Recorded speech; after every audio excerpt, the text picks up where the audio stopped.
ఒక నిత్యావసరం అందరికి అత్యంత అవసరమైనప్పుడు కూడా ఊర్లో నేను చూసేవాడిని. ఎప్పుడో కరెంట్ వచ్చేది,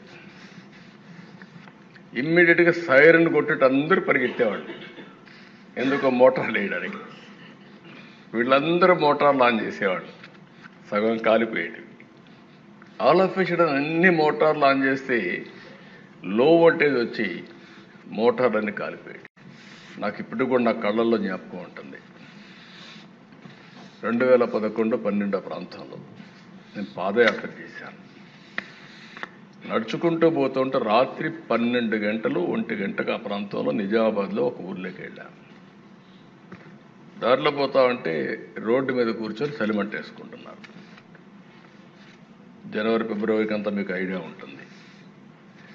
అక్కడ పోయినప్పుడు నేను కాసేపు మాట్లాడదామని చెప్పి మాట్లాడిన సమస్యని, సార్ చాలా బాధ ఉంది మాకు, ఎప్పుడు కరెంట్ వస్తుందో తెలియదు, అందుకని రాత్రి జాగారం చేస్తున్నాం అని చెప్తూ వాళ్ళు ఒక కుర్రాడు, సార్ నువ్వేం చేస్తావు? ఆయన కుర్రాడు బాబు, నేను ఇంజనీరింగ్ చదువుతున్నాను. ఏంటా ఎందుకు వచ్చావు అన్నాడు. సార్ మా నాన్న జీవితం అంతా కూడా పాపం నా కోసం చదివించడానికి కష్టపడుతున్నాడు.